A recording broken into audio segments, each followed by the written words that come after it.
Heather Barnett inquiry was the most extensive, complex and sustained investigation ever carried out by the Dorset police force. It lasted 9.5 years, it cost millions of pounds, and during this time they collected over 700 statements, 6,200 exhibits and 7,300 documents. All for a man named Danilo Restivo, a sadist with a fetish for hair and a double murderer. This case not only baffled Italian authorities, but English authorities too. This is the case of Danilo Restivo.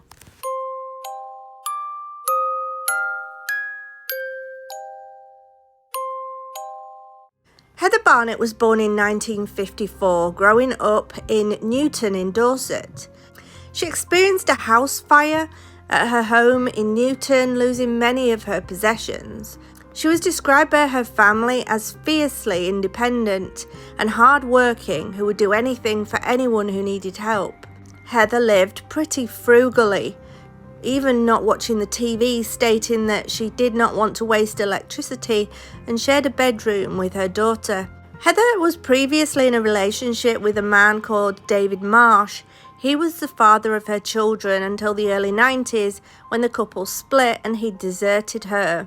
The couple had 2 children together, Terry, who was born in 87, and Caitlin, who was born in 1991. At the time of this story, her children were 11 and 14 years of age.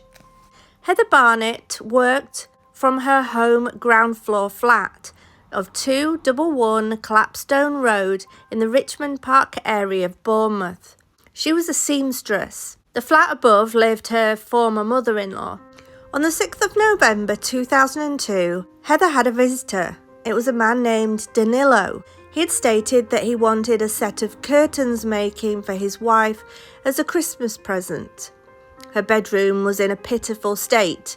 The rain had entered through the roof and there was mould on the walls and curtains. They were ruined.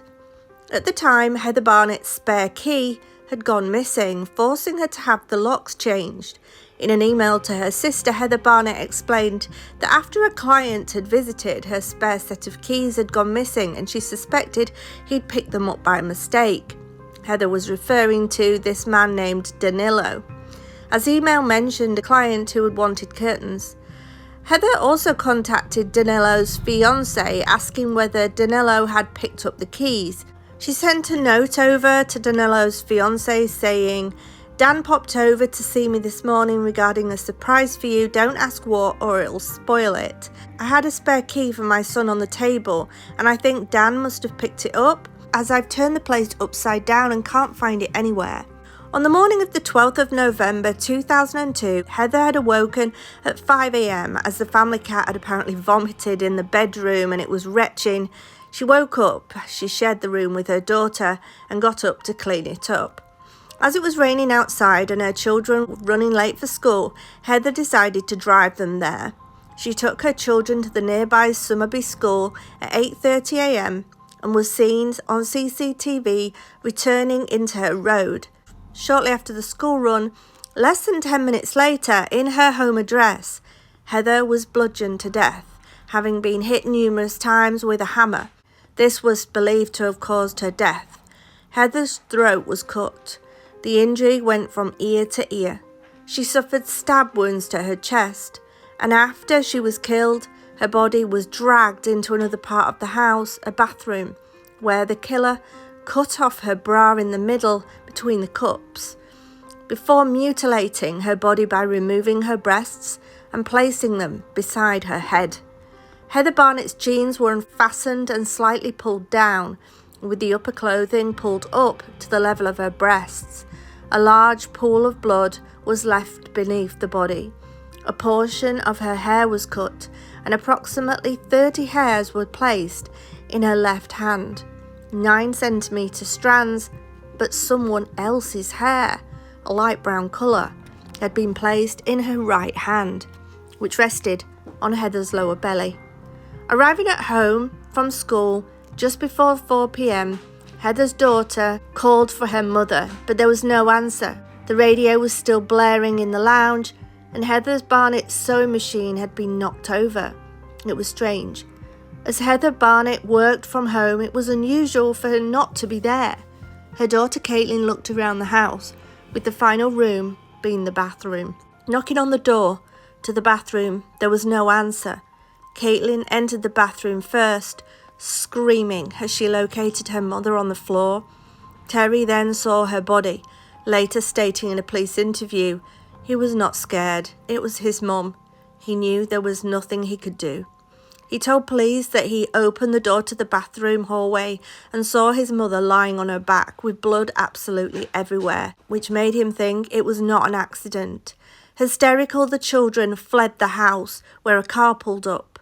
It was Danilo and his girlfriend.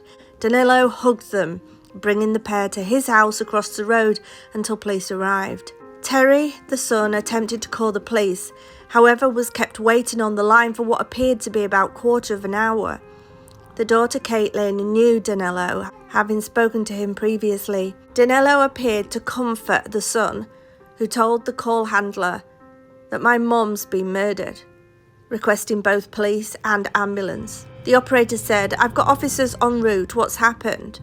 Terry said, "My mum has been murdered, this is not a joke." The operator said, "Right, is that your mum I can hear in the background?"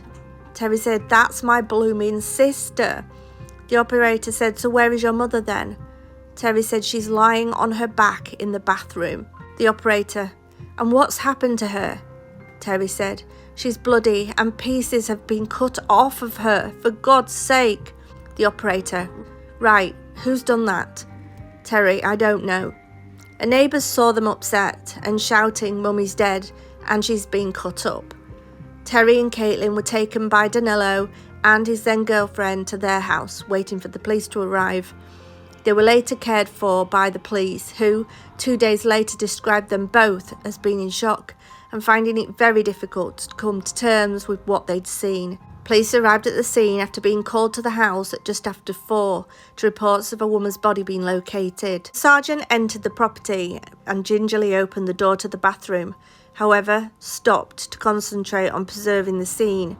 A number of roads were cordoned off by police for forensic examination. Searches took place to locate a weapon and blood-stained clothing, and DCI James initially told the Dorset Echo newspaper that they were looking for someone who left the scene covered in blood or someone who was seen destroying blood-stained clothes or evidence afterwards. From the objects that had been knocked over, police believed that Heather Barnett had most likely been in her sewing area at the time, potentially having been sat down when she had been attacked. It was determined that her attacker had struck her over the head with something like a hammer before dragging her into the bathroom and mutilating her. The pathologist attended the scene, pronouncing her death.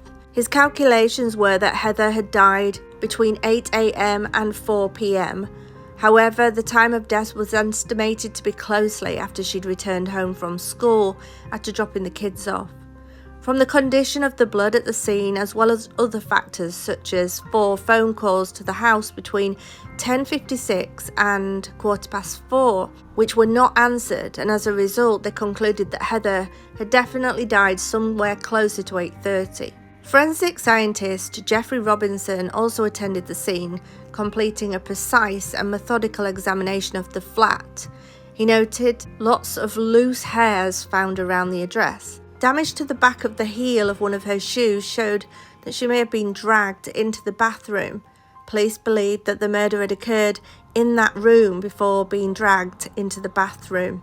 Blood that was located on the side of the bath panel was most likely from where he'd severed her breasts before placing them next to her body. Mr. Robinson noted that there was a discoloration on Heather's knickers, which, with these being contact stains, be more pronounced on the inside than the outside, which suggested that they had been formed with something blood-soaked being inserted. A microscopic examination revealed a pattern that appeared to have been created by a knitted garment. Fibres within the blood staining on the knickers and found on 5 other fibres that were embedded in blood on the door handle appeared to be made by a dark or dark black acrylic texture, and Mr. Robinson felt that it was probably from a blood-stained glove. Despite determining a gloved hand had been placed inside her underwear, there was no suggestion that Heather Barnett had been sexually assaulted. The hairs in her hands were examined, and it appeared that these had been cut with a sharp-bladed instrument. A DNA sequence was obtained that showed in Heather Barnett's hand the hairs that were found were not hers. The police discovered that the front door of the house was unlocked. The car's radio was still playing, and there were signs of a struggle in the house. There were no signs of forced entry. Police were convinced that the killer was local and had some sort of connection to Heather Barnett and her children. Police believed the suspect lived in close proximity to Heather because no one noticed any strangers around the area that morning. Furthermore, the suspect appeared to know Heather's routine from the timing of the attack. Police noted how Heather Barnett's murder had been planned with chilling precision, including the killer being incredibly forensically aware. Police were convinced that the killer had been wearing gloves due to the number of dark fibres found at the scene. This meant no fingerprints related to the killer were located. The killer had also brought a change of clothes to Heather's address. However, despite the perceived forensic awareness of the killer, forensic investigations showed the killer had left few traces at the crime scene apart from a green towel, blood-stained, that did not belong to Heather. Forensic scientist and crime scene investigator Philip Webster examined footprints in the blood that were located within the address. Using luminol, that chemical that would identify minute traces of blood, showed up a fine spray of blood near to the patio doors. It was consistent with someone receiving a blow that was very fast and heavy. Strips of blood were identified from the doors of the patio to the bathroom, consistent with the deceased body being dragged, and it appeared that from the bathroom, imprints of blood became more and more reduced, implying that the attacker had changed their shoes. With the blood trail in footprints ending near a chair, Ting took impressions of the footwear from the lino of the address. Later inquiries revealed that the shoe that the perpetrator had been wearing was a size 9.5 to 10.5 Nike trainer. The exact make and model of the shoe was identified through detectives travelling to the Nike headquarters in Portland, Oregon, finding it to be a Nike Terra trainer. Police would release the details of the trainer on the 12th of November 2003, a year to the day of Heather's murder. Despite a multitude of forensic evidence, this case initially baffled detectives. Senior investigating officer CIO James stated that the murder was unique in regard to its complexity and difficulty in understanding. There was no clear motive. The murderer had mutilated the body, brought weapons, hair, and a change of clothes. The initial suspicion of a suspect was Heather Barnett's ex-partner, Mr. Marsh, who appeared to be unreliable and uncooperative, with him being a suspect for a number of months. Police interviewed Heather Barnett's son, Terry, a day after his mother was murdered. I mean, come on, the poor boy has gone through enough, but they needed to speak to him. And speaking to police, Terry said that he and his sister had walked through the address before discovering their mother's body. I saw my mum's legs and I thought, oh shit. I wasn't scared, I knew something had already happened. He noted that his mother was obsessive about doors being locked, noting that she did not have any money to replace items if they were lost or stolen. And as a result, Terry told police his mother tried to keep the front door locked at all times. It emerged that Heather Barnett had changed the locks only a week before her death, with Terry explaining that his mother had hung the key over the door handle to remind him to take the key to school as he'd forgotten to do so the day before. However, the key had gone missing, with Terry recalling that this had occurred after an Italian man named Danny had visited the address for his mother's seamstress services and how they'd all thought that he had inadvertently taken the keys with him. But Danilo Restivo was not immediately a person of interest for detectives. However, along with his Italian landlady and girlfriend, he was taken to Bournemouth Police Station on the evening of the 12th with no translator at hand. His girlfriend translated, and at that interview he had produced a bus ticket with a timestamp of 8:44 a.m. to support his alibi of having been on his way to a computer course at the time of the murder. Danilo had told police at either 8:10 or 8:20 on the morning Heather was killed. He had left his home buying a bus ticket at 8:44 a.m. in Richmond Park, which he showed the police, and took a bus to the training course by the crime reduction charity Narco at the Lionworks building. Danilo stated that he had been at the Narco building until 3:45.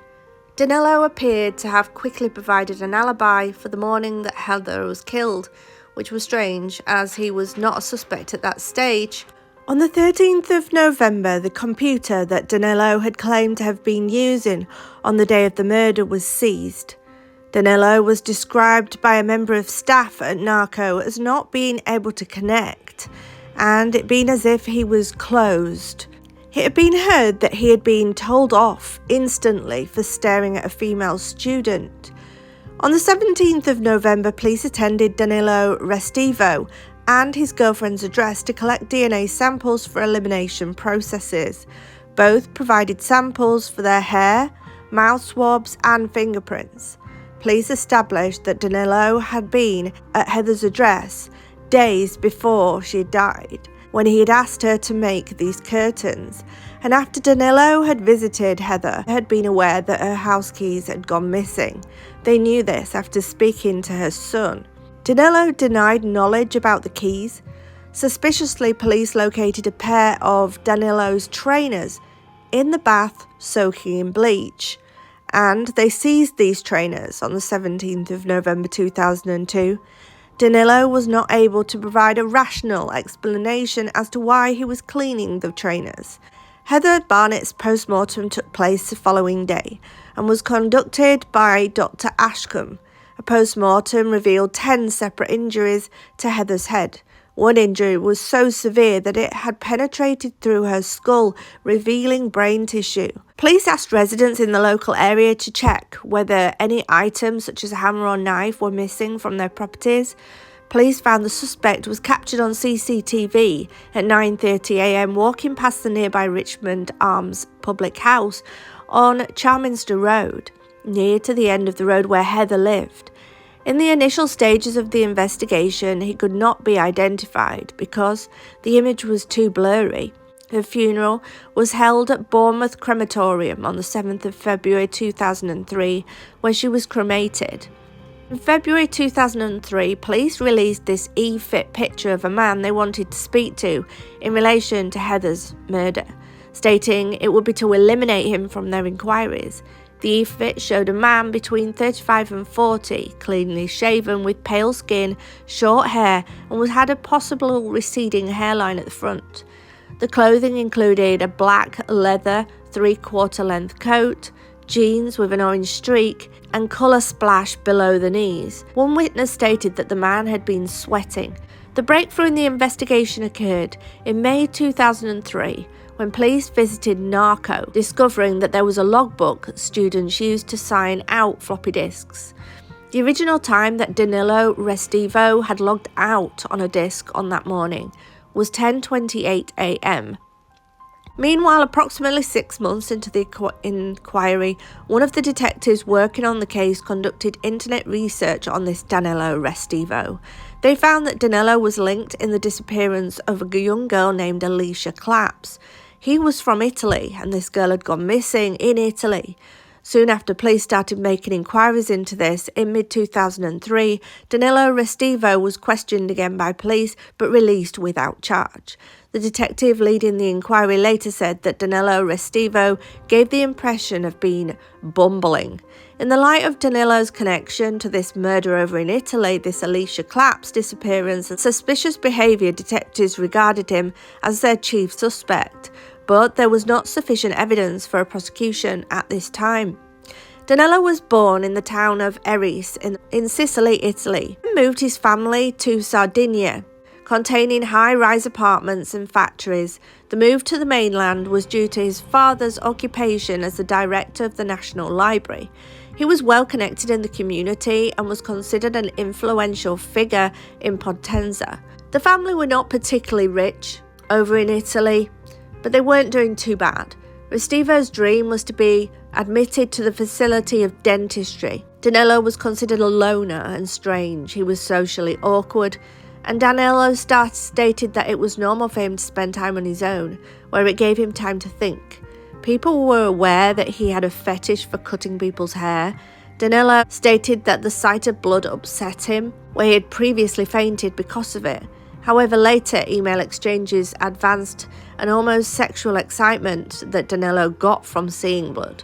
Danilo was known to police over in Italy. They believed he was responsible for 9 incidents in which women had had their hair cut, and authorities in the United Kingdom would later describe him as a bit dippy rather than pathetic, slightly childish, and a hypochondriac. He would attempt to arrange dates with girls by claiming to have a present for them. And in 1986, Danilo tied up 2 children before cutting one with a knife.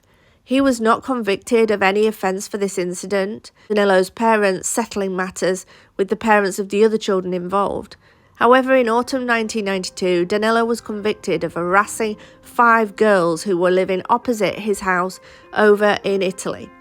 He harassed them by making threats to them and making regular phone calls to their houses. On November the 11th, 1993, the evening before Elisa Claps would go missing, Danilo called her at home at approximately 5 p.m. When Elisa answered the phone, she looked at her brother with an annoyed look, rolling her eyes. "It's just Danilo again," she said. She told her brother that Danilo had not said anything important to her and not to worry. Danilo had phoned and asked to meet her, pretending he had a love interest with a friend of hers and needed suggestions. On discovering that he had bought her a gift for passing her retakes, Elisa felt sorry for Danilo, agreeing to meet him at the 15th century church in the centre of the city the following day.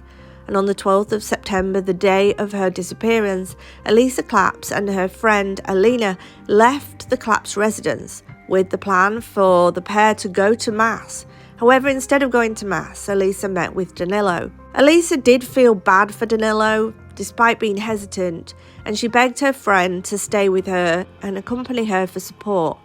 They met Danilo at the church, arriving at approximately 11:30 a.m, just as Mass had ended. And when she did not return home, Elisa Claps' elder brother, Gildo, telephoned Danilo's residence, spoke to his father, but they told Elisa's family that Danilo was out of town because he was doing tests for university. The following day, family members realised that Danilo was looking agitated, asking if somebody could take him to the hospital. They noticed that Danilo was very sweaty and had a hasty step. They said that they would accompany him to the hospital for a small cut that he had between his first finger and thumb. It measured approximately 1 centimetre. Danilo had said to them that he'd cut his hand falling over on an escalator. At this point, Danilo looked dirty and soaked in blood. Even though he had a 1 centimetre cut. Elisa's brother reported the disappearance of his sister to police, but was initially told that the matter had no urgency. And when a policeman questioned him, Danilo fell into a near hysterical state, then admitted that he and Elisa Claps had spent some time together discussing the girl that he had fallen in love with. In a statement to police on the 13th of December 93, the day after Elisa disappeared, Danilo stated that he had met her at the church during that morning of the 12th of September, talked to her for around 15 minutes, then saw her out. Whilst he stayed for another 10 minutes to pray, Danilo claimed to have hurt his hand while taking a shortcut through a building site, falling down steps. This resulted in a piece of sheet metal becoming stuck in his hand, causing it to bleed. Danilo claimed that earlier that year, Elisa had rejected his romantic advances, and he had later confided in her about problems he was having with another girl. The Restivo family declined the policeman's request for clothes to be taken of Danilo's, clothes that he had worn that day, and the church refused access for them to search. The assumption that Elisa had subsequently left the church moved the focus of the investigation away from the building onto other lines of inquiry, and nobody really seemed to know where she was or what had happened to her, and there was even talk that Elisa had been seen in a white Fiat Uno in either Rome or Potenza. He then moved to the UK. And while Danilo was in the UK, back in Italy, a body was being found. Elisa's body was incredibly found in the very church where she'd gone missing 17 years before. Throughout Italy, there was a disbelief that she had been there the whole time. Workmen had been trying to fix a leaking roof in the church at the time, and having gone up 7 flights of stairs, they discovered in a tiny cramped garnet beside the bell tower the mummified, skeletonized body. There were also dark stains against the wall where her pelvis and chest had been. 2 shoes at odd angles with barely any legs in them, a jumper that looked more like a brown string vest, a head visible with some teeth but disconnected from the spinal cord. Elisa had been reduced to dust, half covered with debris. It was a terrible and moving image, a reminder that a 16-year-old girl, with her life ahead of her, could just be left to rot and sink into dust, all alone, with nobody knowing where she was. And it wasn't just Elisa's family that were outraged. Italy in general, the city of Potenza in particular, were bewildered. The place where they went to worship, there was a dead body, a murder upstairs, whether because of incompetence or corruption. The church had never been searched thoroughly. It begged belief. Her family had lived with tragic uncertainty for 17 years. Forensic examination on Elisa's remains were painstaking. Her clothes and skeleton revealed many insights into the nature of her death. Cuts to her bones suggested that she'd received at least 9 stab wounds from behind, largely to her ribs, and 3 from in front. Most tellingly, DNA matching the DNA profile of Danilo had been found, although the source of it, saliva or blood, was uncertain. Months continued without any breakthrough in the Heather Barnett's case. Mr. Marsh, Heather Barnett's ex-partner, appealed to the public for information. In March 2004, convinced that Danilo was the suspected murderer, he was put under close surveillance using electronic tracking and listening devices. Police overheard Danilo being spoken to by his parents and a female companion as if he was a child. A covert recording in 2004 heard Danilo talking about his wonderful innocence. And on a later occasion, Danilo was heard to say, "When I touch the hair, hold them in my hand, then everything is visible, everything." Further surveillance occurred from late April to early May, with Detective Sergeant Robert Lee being one of the officers responsible for the covert surveillance. This recorded Danilo aimlessly walking around the area of Thorpe Mill and Pigshoot Lane. Police utilised a one-way mirror in the back of a van to observe Danilo watching as he had parked his white Metro car at a dead end in Pigshoot Lane. Putting on and taking off gloves and wearing his hood tight around his face. And on the 6th of May, officers saw Danilo wearing dark clothing with a hood of a jacket pulled tightly around his face so that only his glasses and nose were visible. At that time, a lone female was in the area. On the 11th of May, Danilo was seen observing females in the area again. He was observed to be wearing dark clothing and was seen to change his clothes.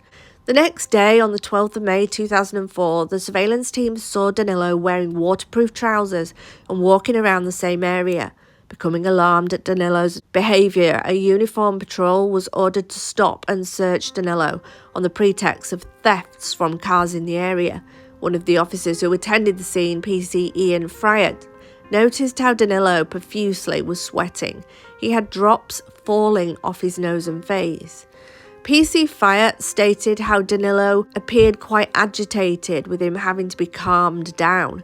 In the boot of the vehicle, they located various jackets, bin bags, as well as a pair of gloves, a balaclava in his pocket and a hooded jacket. In the rear passenger footwell behind the driver's seat was a large fillet knife and a packet of tissues within a black holdall. In the driver's door pocket were 2 pairs of scissors. In his car, an identical change of clothing was also located by police.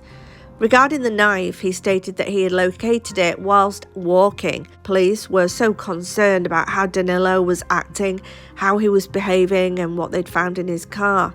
They issued a number of Osman warnings to people, including his wife, their sons, their girlfriends, and foreign students who stayed at the couple's house from time to time. So an Osmond warning are letters and notices. They're warnings of death threat or high risk of murder.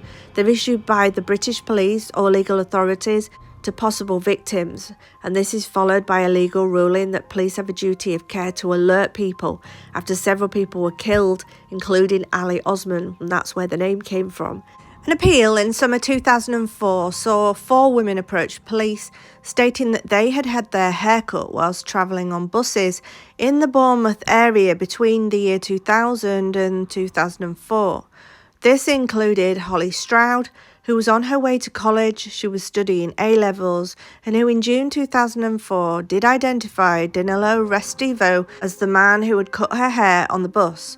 In June 2004, DS James travelled all the way to Italy to discuss the cases of both Elisa Claps and the murder of Heather Barnett. The Italian police and prosecutors spoke with the Claps family, and while in Potenza, they interviewed Danilo Restivo's father about his son's arrest and the cases of Elisa. The 22nd of June 2004, Danilo was arrested, and between that day and the 24th, he was questioned on a number of matters, including haircutting, the disappearance of Elisa, and the date of Heather Barnett's murder, and him being seen in Pigshoot Lane, as well as his trainers being found in bleach. Danilo stuck to his previous version of events, that he had picked up the knife to prevent children from getting hurt, that he had found it. He answered no comment to the other questions, and Danilo Restivo was told by DSI James that police had been following him and had major concerns for the people around him, stating that they will continue to follow him because we cannot allow a man walking around Bournemouth when there are lone women about and you have a knife. Without enough evidence, Danilo was released on police bail in December 2004. In June 2004, Elisa's brother came over from Italy and he decided to visit Bournemouth. He brought his wife and a team from the Crime Watch, the Italian version of Crime Watch. They all came with him to film, and they were trying to share as much information as they could about Danilo. The journalist drove Elisa's brother Gilgo and his wife to Charminster, where they located Danilo's address. They rang the doorbell of the address, where a student lodger opened the door and told him Danilo was out. A car then approached, and Gilgo, Elisa's brother, immediately recognised who it was. It was Danilo. Recognising him, Danilo ran round the back of the house, closing himself inside. Elisa's brother and wife ended up shouting at each other, whilst Danilo fled upstairs and watched what was occurring from the window. And as the years progressed, police did not leave the case, working long, hard days, worrying who was next, and always thinking about the case, about the children that were left behind at the horrific scene, as well as the ongoing risk. Who was walking about, driving about Bournemouth? It presented a risk to the public. In 2008, new techniques led to an examination of the blood-stained towel left at the murder scene. On the towel, it was Heather Barnett's DNA profile. There were very weak reactions indicating that there was saliva present in spring 2010. However, it was around this time that a remarkable discovery had been made back in Italy. In 2008, the towel that had been left in Heather Barnett's address was examined for possible flakes of skin, touch DNA, being submitted for DNA profiling. And while these tests found that the majority of the DNA on the towel was Heather Barnett's, minor components were left when Heather Barnett's DNA profile had been removed. And using a new scientific technique, scientists had been able to extract a partial profile of the killer, showing that minor components matched Danilo, his profile, and it had come from him. This made a link to Danilo Restivo with a 1 in 57,000 chance of the DNA belonging to someone else. The DNA profile was not a match for Heather Barnett's children, ex-partner, members of the Forensic Science Service or Dorset Police. Special permission to use the new evidence from the reopened Elisa Claps murder case, including the similarities between the deaths of Elisa and Heather Barnett, the new forensic evidence. During the early morning of Wednesday the 9th of May 2010, police raided Danilo Restivo's home on Chatsworth Road. He had never moved away from the house that looked over Heather's address. He was arrested at 6:40 a.m. on suspicion of Heather's murder and taken to Poole Police Station for questioning. Later in the morning, DSI Cooper gave a statement to the media on the steps of Bournemouth Police Station, stating that a 38-year-old local man had been arrested in connection with Heather Barnett's murder inquiry, and a full forensic examination of the property in Chatsworth Road would be taking place that day. And while police did not initially name who had been arrested, the Bournemouth Daily Echo newspaper named him, stating they understood that it was probably Danilo, who had been previously quizzed over the murder. Danilo's house was sealed off as the forensic examination took place, including workmen just after 11 a.m. to set up scaffolding and screening around the exterior of the home. And during police interviews on the 19th of May, Danilo was asked about the blood-stained green towel located in Heather Barnett's flat. Previously, he had not mentioned this. However, he was told that a DNA profile could be linked to him, and when questioned, Danilo accepted it was his towel. But he had apparently given it to her as a colour sample for the curtains he wanted Heather Barnett to make. Danilo was charged with Heather Barnett's murder. He was remanded in police custody after appearing at Bournemouth Magistrates Court that day, where he pleaded not guilty to Heather Barnett's murder, and he was remanded in prison. The investigation lasted 7.5 years, in which police collected over 700 statements, 6,200 exhibits, and 7,300 documents, making it one of the most extensive, complex, and sustained investigations ever carried out by Dorset Police. On the 11th of November 2011, whilst in prison in the United Kingdom, an Italian court found Danilo Restivo guilty of Elisa Clapp's murder and sentenced him to 30 years imprisonment. The trial was carried out in his absence due to extradition proceedings from a previously issued European arrest warrant. When the jury at Winchester Crown Court found Danilo guilty of murder, it brought an end to an international mystery that baffled and fascinated observers for almost 2 decades. It was a tragic story. There's a serial killer and a bizarre fetish, an innocent young girl, hints of organised crime, and a dodgy priest. The trial is which Restivo was found guilty is in many ways just the tip of the iceberg. On day the 30th of June 2011, Danilo Restivo was sentenced. Prior to sentencing, the victim impact statements from Caitlin, Heather Barnett's daughter, and sister Denise were read to the court. It was a sad time.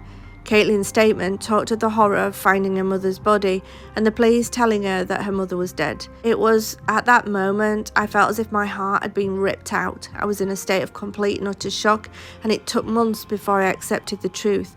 I understood the words used, but I felt that things like this just don't happen to people like my mum. I used to have nightmares and flashbacks reminding me of the events of the 12th of November.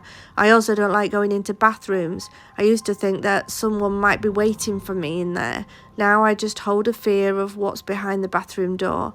It was several years before I accepted the help of a child psychologist to help me cope with what happened that day. My mum is no longer able to help me celebrate my successes in life, help me pull through my disappointments. I will never get the chance again to tell her how much I love her and how much I miss her. The only person that I can fully trust now is my brother Terry. My mum has been taken from me. The home I had shared with my mum is now tainted with someone else's violent actions. I have not been back there since and cannot face even going near the old front door. It reminds me too much of the horror that awaited me and my brother that day. I feel a great anger towards Danilo Restivo. Without him, she'd still be here now. How could he intrude into our safe and happy family and then take everything from us in a horrific and callous way? Danilo Restivo, 39 years of age at the time, was convicted in June for the murder of Heather Barnett at her flat in Charminster in Bournemouth in 2002.